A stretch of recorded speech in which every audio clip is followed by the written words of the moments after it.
aujourd'hui, je me suis rendue dans le village, près du village de Ménil, au bord de l'eau, dans un site absolument ravissant, une maison très ancienne, au bord de l'eau, pas loin d'une écluse, dans un atelier très spécifique, une merveille de couleurs et de matières, l'atelier d'une lissière. Je suis chez Catherine Burgot.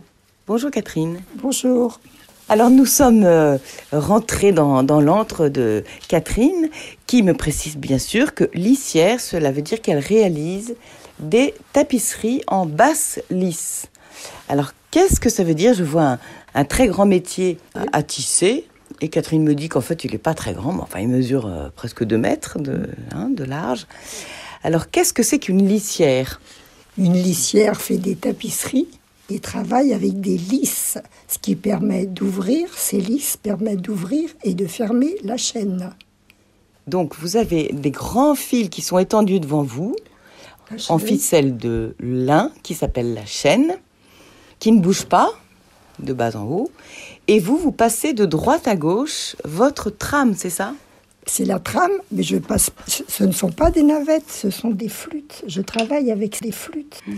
Et le motif, c'est selon la forme ou la couleur à réaliser. Je peux avancer là, sur cette partie gauche par exemple, avancer sur la droite.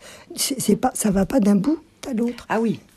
Là, par exemple, c'est une... Pour l'instant, je travaille, voilà, ça va de ce bout-là à cette autre extrémité. Mais d'autres tapisseries, c'est complètement différent. Donc, vous travaillez de manière plane. Vous avez votre métier dans l'estomac. Donc, il n'est pas droit debout comme la haute lisse, comme les gobelins, par exemple. C'est de la haute lisse. C'est vertical. C'est vertical. Toujours haute lisse. Et là, c'est horizontal, donc. Et vous travaillez avec quelle matière, alors? La matière essentielle est le raffia, que je mélange selon les histoires, avec des papiers, des fils d'or, de la laine, etc. Mais votre chaîne est toujours en lin? Toujours en lin. Et il faut qu'elle soit très solide, parce que très sollicitée. Et il faut qu'elle soit très, très, très tendue pour faire correctement le tissage. Et alors là, vous faites une tapisserie qui fait 50 cm à peu près de large? 40, exactement, et qui va faire à peu près 1,50 m, 2 mètres. De longueur. Et votre chaîne est composée de combien de fils de lin, là? Il y en a... Alors, 3 fils au centimètre, 40, voilà, il y en a à peu près 80. Et ce que vous faites passer sur la trame, ça peut être donc très varié, comme vous disiez. Selon les histoires. Voilà, les histoires sont toujours orientales. Je peux sauter du Japon à une autre histoire toujours orientale. Ça peut être l'Ouzbékistan, etc. Donc toujours oriental. Il y a des drapeaux de prière. La dernière, c'est un nouvel an chinois. Il y a un manteau de chaman. Voilà, c'est très varié. Et vous me disiez que vous aimiez beaucoup travailler le raffia, c'est ça? La matière essentielle est toujours le raffia. D'autres personnes travaillent essentiellement la laine, etc. Mais le raffia, moi j'en fais ma spécificité, disons, parce que j'ai aussi une autre passion. Je touche le raffia parce que j'ai aussi la passion des jardins. Ah, mais c'est pour ça que votre jardin est si joli. Alors le raffia, qu'est-ce que c'est que cette plante? Alors le raffia vient essentiellement de Madagascar à partir d'une feuille de palmier. Et donc le raffia naturel, c'est ce qu'on se trouve séché chez les fleuristes ou... Exact. Je trouve ça dans les jardineries, mais je fais un gros tri. Et le raffia a toujours la même couleur, il est blanc cassé? Non, voilà, ça n'est pas toujours la même couleur. Celui-ci est un petit peu plus sombre. Voilà. Les couleurs diffèrent. Et vous avez du raffia coloré ou non? Vous préférez pas? J'ai essayé le raffia coloré, mais je n'aime pas. Mais ça vous fait une tapisserie un peu rêche. C'est du raffia, voilà. Oui. Et alors, est-ce que c'est bruyant quand vous travaillez? Pas du tout. Pas du tout. Quand vous serrez votre trame, non? Non, pas du tout. Non. Et puis je l'humidifie, le raffia. Ah. À chaque fois que je l'utilise, je l'humidifie parce qu'il est plus souple. Et quand vous avez passé un fil de raffia au-dessus, en dessous, au-dessus, en dessous, vous serrez ensuite avec un peigne. Voilà, moi ma navette, qui n'est pas, ça s'appelle une flûte. Les matières sont enroulées toujours sur une flûte, mais je n'enroule pas avec le raffia, parce que le raffia, il est plutôt assez court. Donc vous le passez comment? Juste à la main, votre Juste à la raffia? main, le raffia toujours à la main, jamais sur une flûte. Et vous le serrez avec votre peigne, qui est en buis et qui est très agréable à toucher. Hein. Alors Catherine, c'est vraiment une passion et vous l'avez découverte depuis très longtemps. J'avais essayé la pointure, le modelage, et grâce à un prof des Beaux-Arts, m'a fait découvrir cet atelier de tapisserie. Et quand j'ai vu cet atelier de tapisserie, c'est la révélation. Ah, voilà. Et c'était aux Beaux-Arts d'Angers? Ouais. Oui. Donc j'ai appris pendant 2 ans la technique de la tapisserie, mais de façon intensive. Hein, voilà. Et alors, est-ce que vous vivez de votre art ou vous vendez, vous exposez Alors, je vends, j'expose. Et la haute lisse ne vous a jamais tenté? Non, alors je vais vous expliquer pourquoi. Là, j'ai mon histoire dans l'estomac, je la vis plus intensément. En haute lisse, il y a cet espace entre le métier à la verticale et moi, et ça me gêne énormément.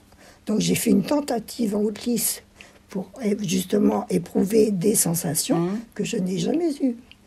Et alors, le résultat au mètre carré, c'est horriblement long, si je me souviens bien, en haute lisse, beaucoup plus qu'en basse lisse. Oh, c'est pareil. C'est pareil. Oh, c'est pareil. Les techniques sont les mêmes, c'est équivalent, hein, haute lisse ou basse lisse. Alors, j'avais visité l'atelier des Gobelins, et en fait, derrière leur haute lisse, il y avait un miroir qui reflétait l'œuvre à réaliser. Je n'ai pas de carton. Et vous n'avez pas de carton, vous improvisez? Il faut d'abord définir, avant de commencer une tapisserie, le format, l'histoire qui va être racontée sur cette chaîne, mais je n'ai pas de carton, je n'ai pas de repère sous la chaîne et je n'ai pas de croquis. Donc il faut bien penser l'histoire. Voilà, donc je travaille au fur et à mesure, mais je n'ai pas de carton. Ce qu'on appelle un carton, c'est le dessin, la base de ce Voilà, que vous allez représenter, qui serait en dessous. Sous la chaîne. Sous la chaîne. Et on travaille au Gobelin sur l'envers. Je ne travaille pas sur l'envers. Je n'ai pas de glace pour regarder ce qui a été fait.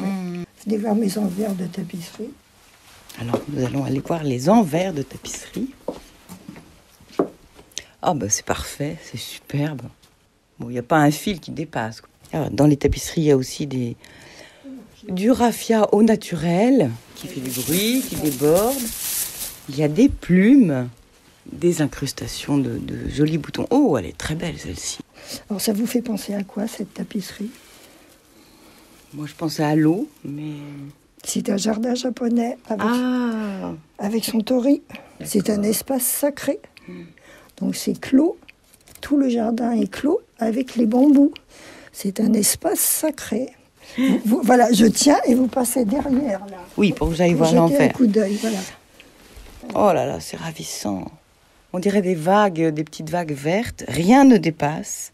Ouais, l'envers est aussi beau que l'endroit en fait. Hein. Mais alors, ce sont des tapisseries que l'on expose au mur, ou est-ce que vous faites des tapis sur lesquels on peut marcher?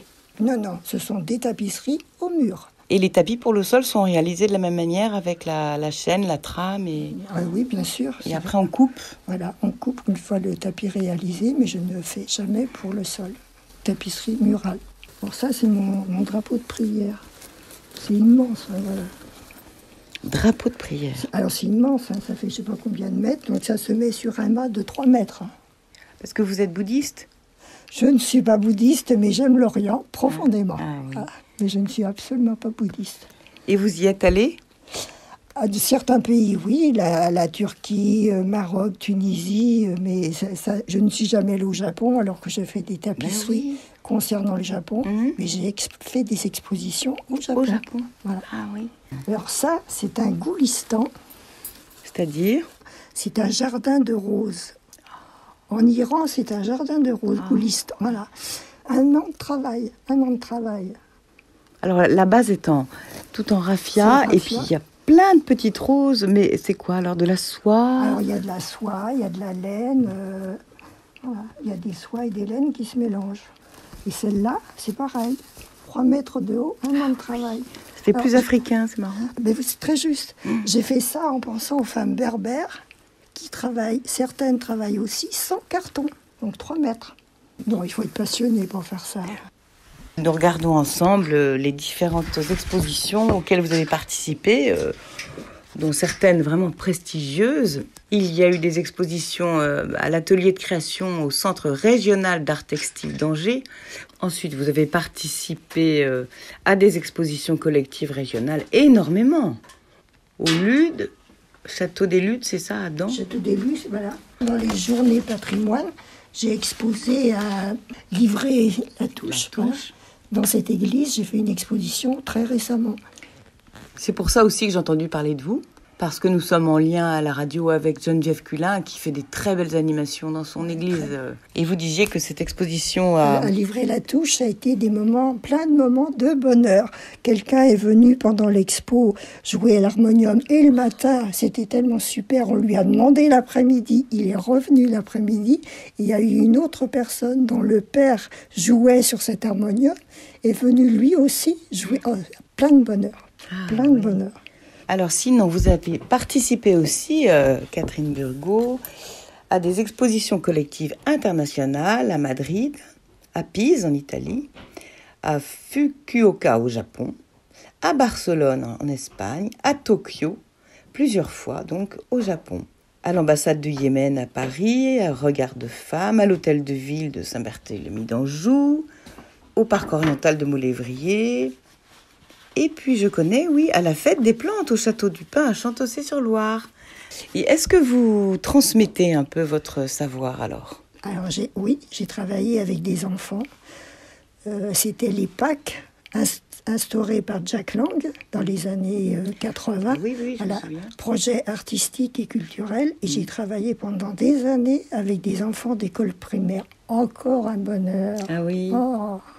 Et quand j'arrivais dans les écoles, ils me sautaient tous au cou. Oui, on va faire de la tapisserie.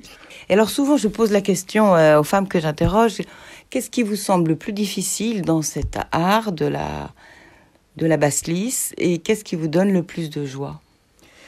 Pour créer sur la basse lisse, la haute lisse, il faut absolument la passion.